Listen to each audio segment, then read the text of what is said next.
দেশের হয়ে প্রথম দল রংপুর রাইডার্স যাচ্ছে গ্লোবাল সুপার লিগ খেলতে।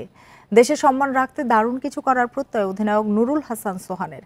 গেল বছর রংপুর রাইডার্সের হয়ে খেলা সাকিবকে মিস করবে দল, জানিয়েছেন সোহান।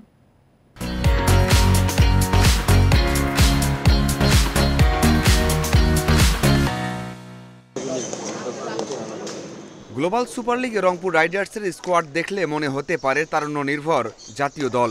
সোহানের অধীনে সৌম্য, মাহেদী, রিশাদ, আফিফ, সাইফুদ্দিন আছেন। বড় একটা আসরে এমন দল খেলতে যাচ্ছে বলেই বিসিবি কর্তাদের কাছে গুরুত্ব পাচ্ছে অনেক। ওখানে ভালো খেলা মানে কি ইন্ডিভিজুয়াল একজন প্লেয়ার নিজেকে এস্টাবলিশ করতে পারলো। ওখানে ভালো খেলা মানে কি বাংলাদেশ সম্পর্কে মানুষের ধারণাটা আর একটু উঁচু হবে, কিন্তু এগুলো ব্যাপারটা আছে।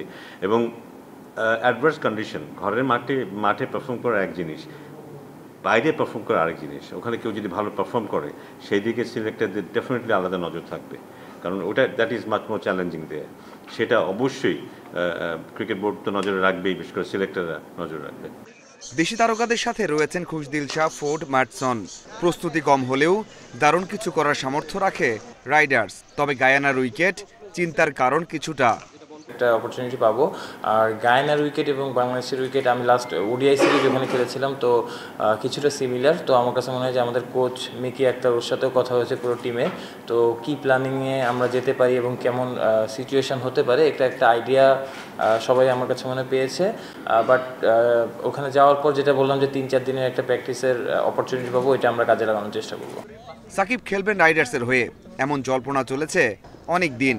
কেন সেটা হলো না জানিয়েছে ম্যানেজমেন্ট।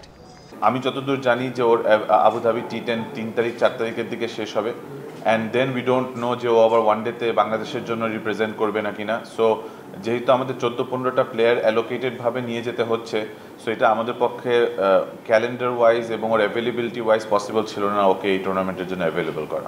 ইনজুরি থেকে সেরে উঠেছেন সোহান, জাতীয় লিগে ম্যাচও খেলেছেন। দারুণ পারফর্ম করে জাতীয় দলে ফেরার আশা তার। আমাদের একটা দল মাঝারুল ইসলাম, ইন্ডিপেন্ডেন্ট নিউজ।